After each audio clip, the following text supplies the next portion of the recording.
Welcome to Dr. Dayo Durban Online. We're a church family on mission to see Durban change into a place where Jesus reigns. Here's this week's message.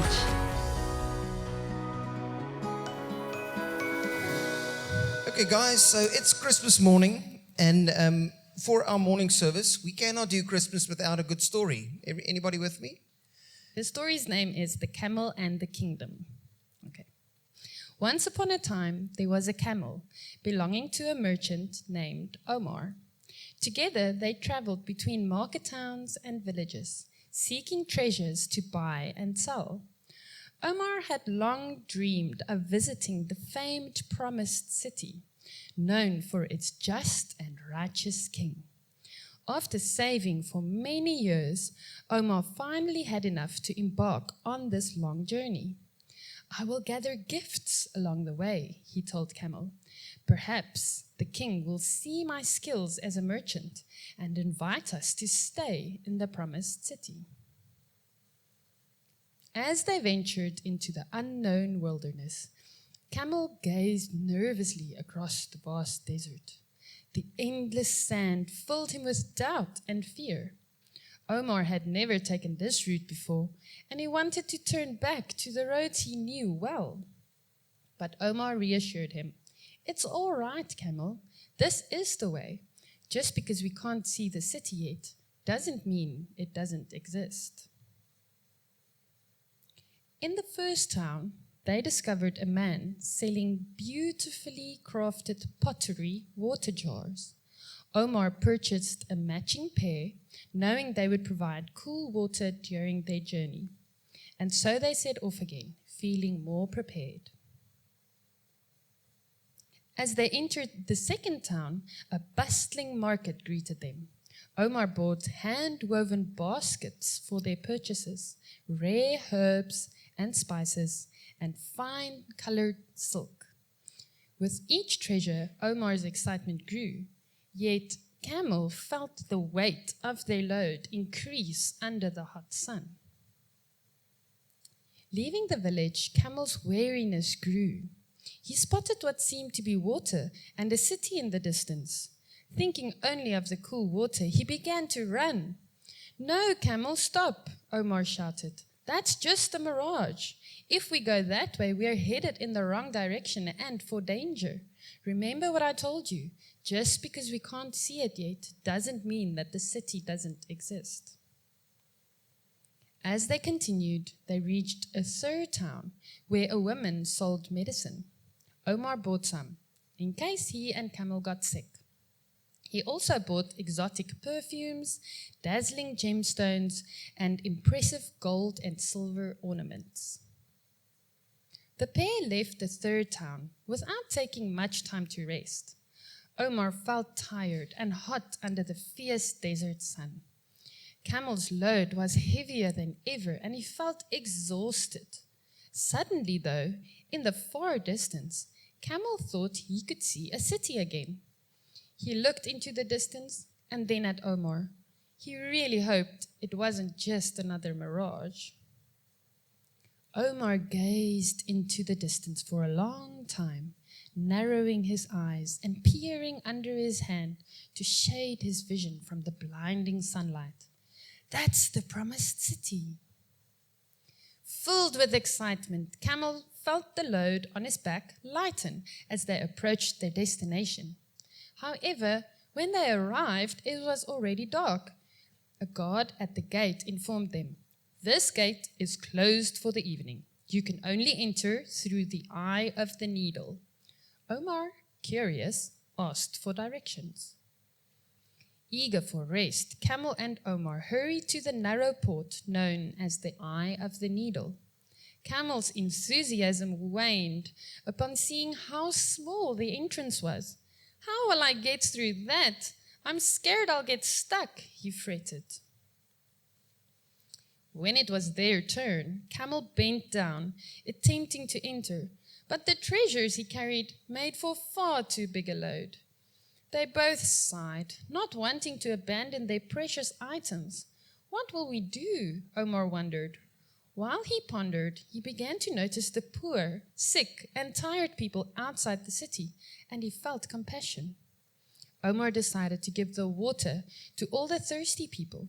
Camel tried crawling through again, but was stuck once more.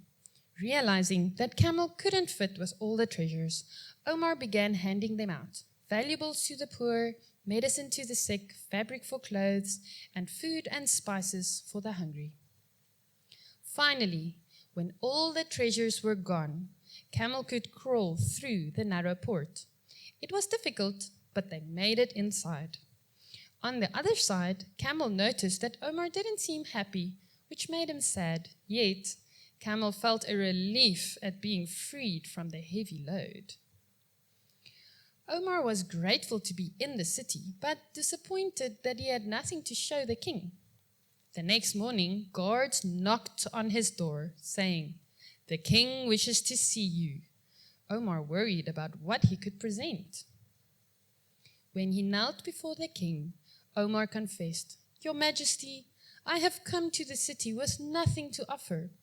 The king smiled and replied, "You let go of everything to come to me. All I desire is your love and devotion. You sought my kingdom first and believed in me. You and Camel are welcome here."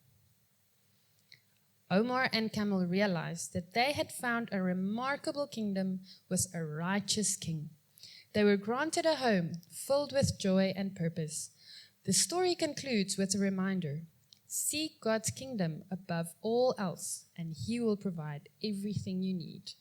From Matthew 6, verse 33. Great. Ladies and gents, so there we have our story to kick off our Christmas service with. You'll see how this story ties back in today's sermon as well.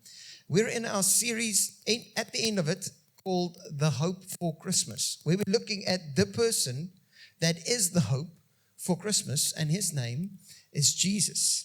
And we've been going around this specific verse in Isaiah chapter 9, verse 6, and it says the following: "For unto us a child is born, to us a son is given, and the government will be on his shoulders, and he will be called Wonderful Counselor, Mighty God, Everlasting Father, and Prince of Peace."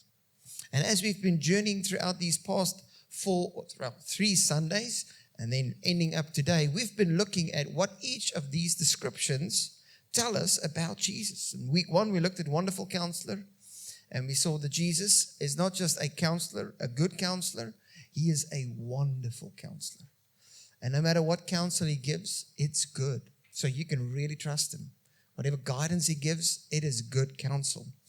Then week 2, we looked at the fact that He's a mighty God, and we saw all the areas of Jesus' power being displayed, that He has authority over the natural world as He calms the sea and the storms, and He has authority over the spiritual world as He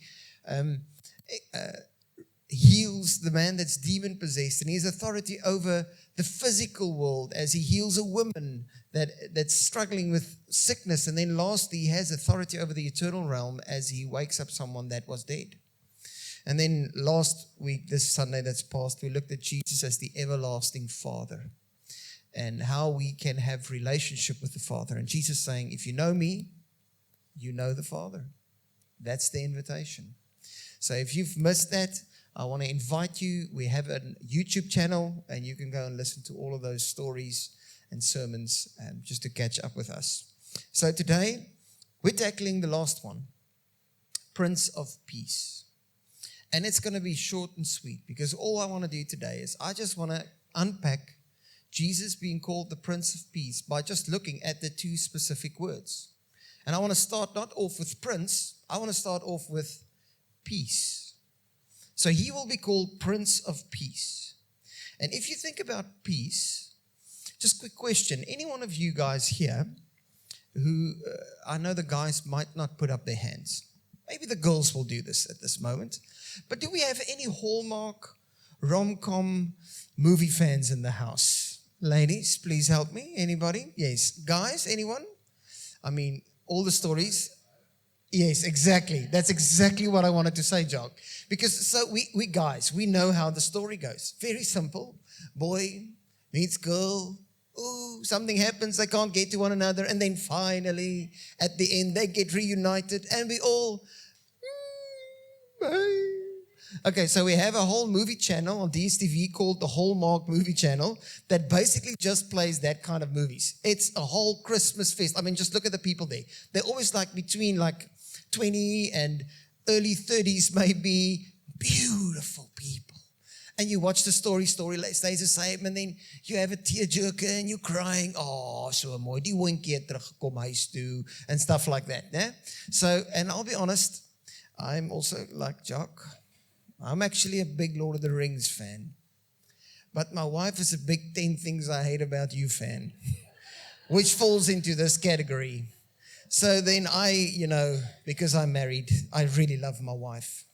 And then we watch some of those movies. And then there is a moment, if I'm really honest, guys, where I have that fuzzy feeling inside, a Hallmark moment, and it feels so, ooh. Yes, and then I cry more than my wife. That's what she says. Even though she always looks over, is he crying? Okay. The reason why I'm sharing this is so many times I think we can make Christmas just a Hallmark moment. And especially when we read that Jesus is the Prince of Peace. I mean, peace it's peaceful. It's this space where people come and you would experience just this goodness coming over to you. And it's peace and loving and lovey-dovey and hearts all over and mistletoe and all of that stuff. That's the picture that we many times have. So many times when we think about Jesus being the Prince of Peace, the picture that we have is this Hallmark experience. Everything just works out beautifully always. And but if you're honest with yourself, I live in a world that is not a Hallmark moment. Correct? The world that I live in, people are still at war.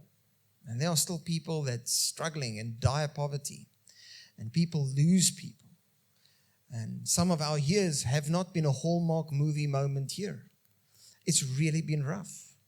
And it feels like lots of stuff in our lives and in the world around us is falling apart as there are 2 major wars going on in the Middle East and up in Russia. So, I mean, it's insane to see what's happening all around. And then you would ask the question, well, where is this peace that Jesus, the Prince of Peace, came to bring?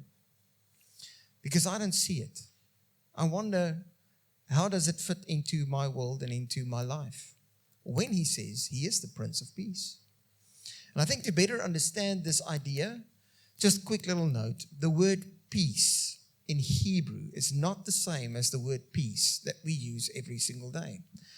I don't know if any of the kids know. Do you know what the word peace is in Hebrew? Have you ever heard it? Shalom. The Hebrew word for peace is the word shalom. And that word means more than just the absence of violence as we would identify peace to be. Just, I don't want to be in a violent space, an empire ends, and then suddenly, okay, now we have peace, an era of peace. The Bible's depiction of peace is not the absence of violence only. The word whole peace or shalom means wholeness. So when Jesus is the Prince of Peace, he's not the Prince of the absence of violence only. He's actually the Prince of wholeness. When Jesus speaks about shalom, it means he makes everything that's falling apart whole and new and put it back together again, just as it was supposed to be before it broke. That's the picture. In fact, Paul tells us even more than Adam in Christ. So Jesus' job of being the peacemaker, the one that steps in and brings wholeness, is radical. It's big. It's powerful. It's not just ending some or other piece of conflict that you might be experiencing. Jesus steps in, he stops the conflict, and then he rebuilds, and he makes all things new. Now, I don't know about you, and I don't know where your life may be feeling that it's falling apart. Maybe there are some relationships that's challenging, and it feels like this relationship is it's just not coming together. It's busy deteriorating. It's busy falling apart piece by piece. Maybe it's in your workspace. Maybe it's in your family. Maybe it's in your finance. Maybe it's in your health. Feels like everything is just, nothing is working, nothing is coming together.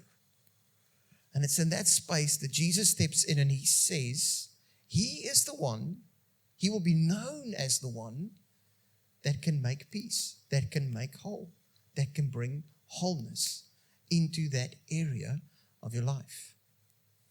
Now what's interesting, and that brings us to the second word, it's the word Prince. Because Jesus is not called here the peacemaker, the peace giver. He is called the Prince of Peace. And this little word Prince actually gives us a key into how Jesus establishes peace on this earth and how he brings that wholeness that you're longing for into your life and into my life and into the community around you. The only way he does it is by being the prince. Quick question. What does a prince do? Princes, they rule. Princes and heir to the throne. They have authority and they rule. They govern.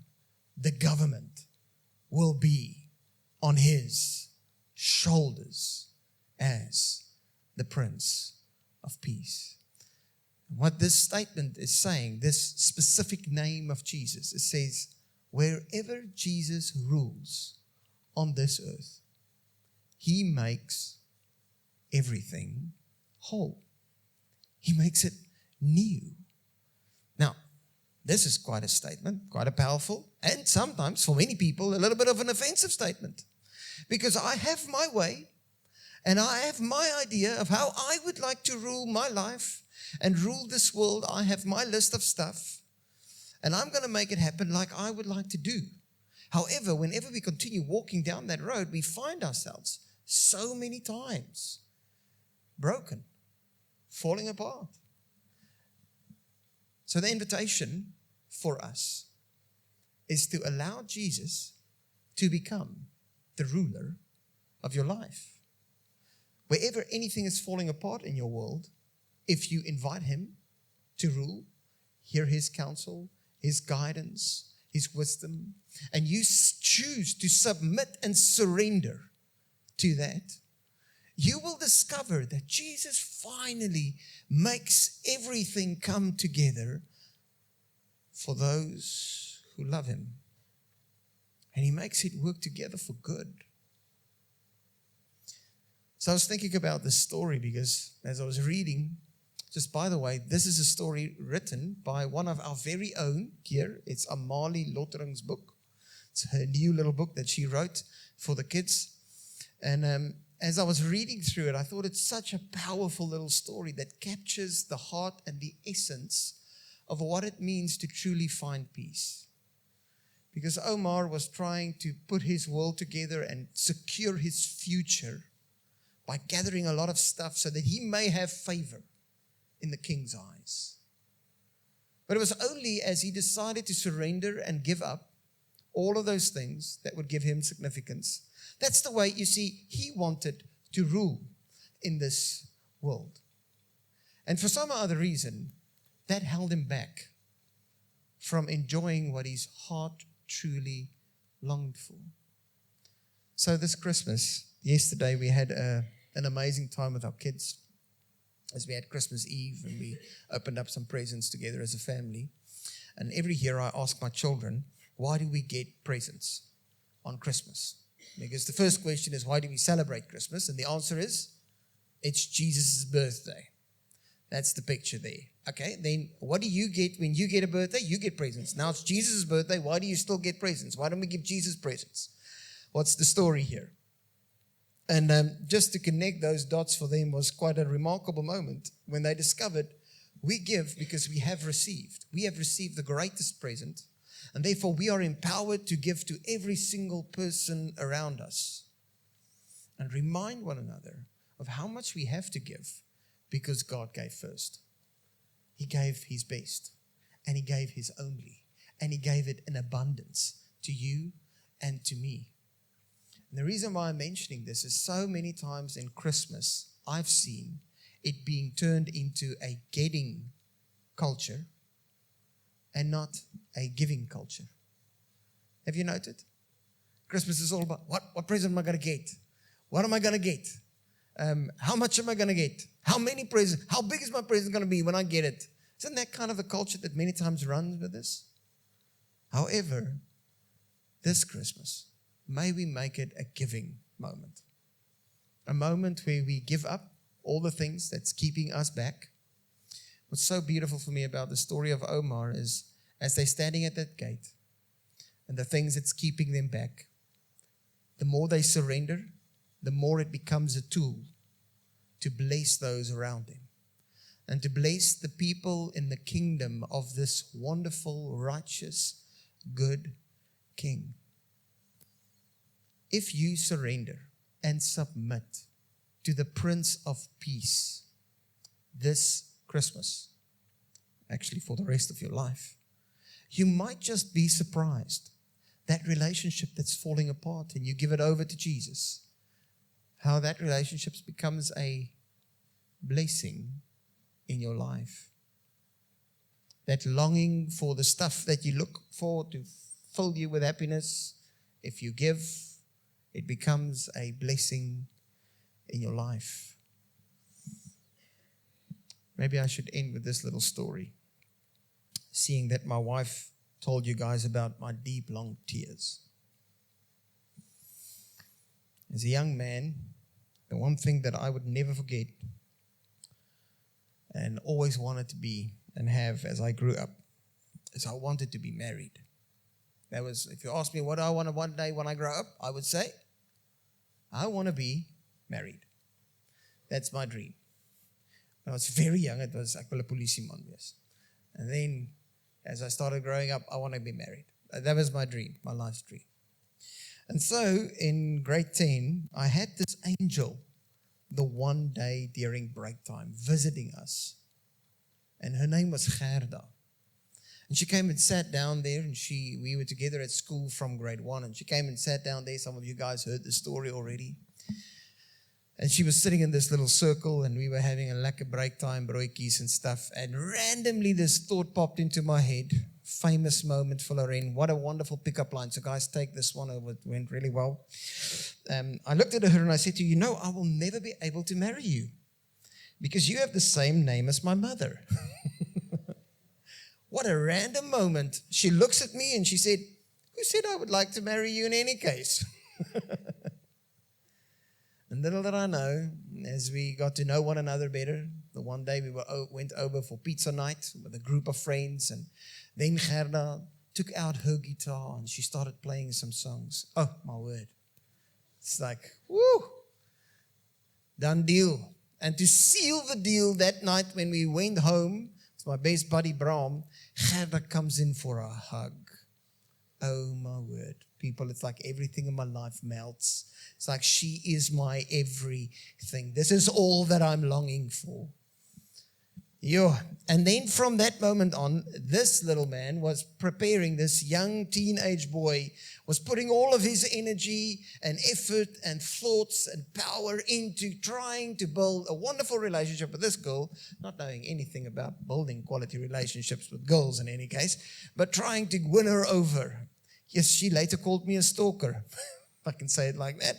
So I many times asked her, but you need my girlfriend, don't you want to go out? And she's like, She put me in the friend zone. Terrible. It's terrible. Whole high school through. Up until that one day in matric, when we had a little moment of a glimmer of hope in my life. So we were playing at a worship event, and Gerda came over and she told me that she thinks maybe this can work. Maybe we can go out. Now you must remember, I've been busy now from grade 10, 11, 12, standaard 8, 9, matric, just making sure that all the ages are included in this conversation. Okay? I've been busy building relationships, pursuing this girl. I'm sitting behind her in accounting class, in math class, and all of those classes. I'm struggling with my points because I'm sitting behind her and so on. My grades aren't really up.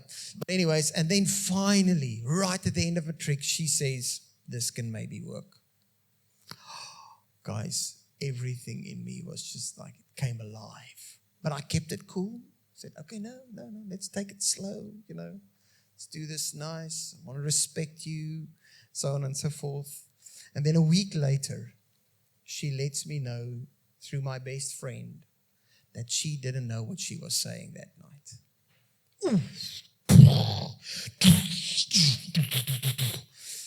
A twin bomb. You guys get what I'm saying? My world explodes. It was a Monday morning at school. It was a dark, black, not blue, black Monday morning for me that morning. And as I'm crying and I'm unhappy and I can't believe this has happened, one of my good friends, Willem and Lizelle, that's actually joining you guys next week Sunday and the Sunday after that. They were good friends of us at that stage. He was my guitar teacher. And they came over, and I'll never forget how Lizelle asked me, why do you love Gerda so much? Because I was in tears. She was busy just like helping me through this deep, dark valley. And I answered her immediately. It was so easy for me to answer her. Tell her, no, I love Gerda because, it's so wonderful being around her. And she's so nice. And she plays so beautiful guitar. And she's just amazing. I just feel so good whenever I'm with her. All the classic Hollywood movie stuff. The rom-com, the Hallmark movie. You guys get what I'm saying? And as I'm explaining this to her, crying that day, the next morning, when I was up to go and do my paper rounds because I was delivering papers, that evening, opened up the Bible for the first time like that whole school season that I've been in. And it opens up in 1 Corinthians 13. And it says, I'm reading verse 5, the second part of that verse, which says, love is not self-seeking. And in that moment, I recognized what I said and answered to why do I love this lady is centered all around what I seek. And it was through that journey that I finally discovered at the end of our matric year, which had a lot of other stories I can tell you. You can come and hear the whole rom-com if you want to. Gerda just wants us to skip that because it was rough times. I finally decided to give up this desire of having a wife one day.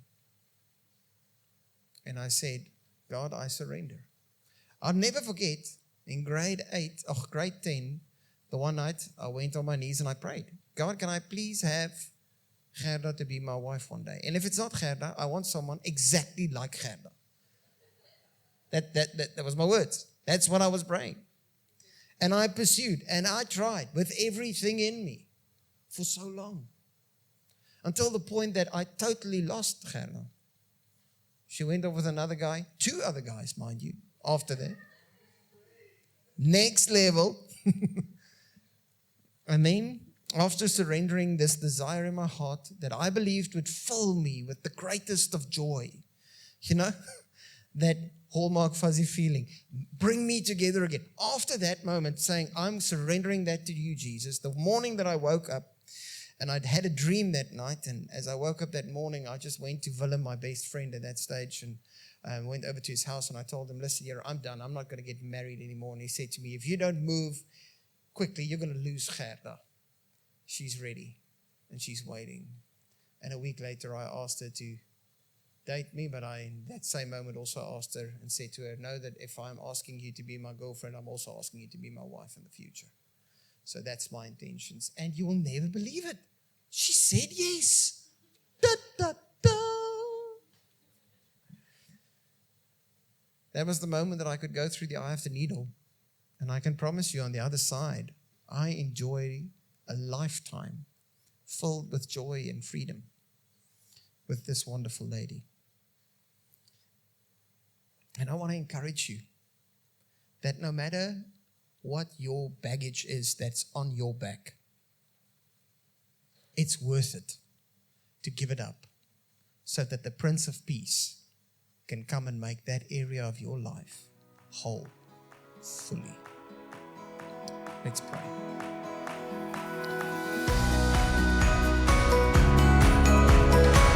Thanks for joining us online today. As a family, we would love to meet you in person, so plan a visit to our Dr. Deo Durban campus by going to drDeo.org/Durban.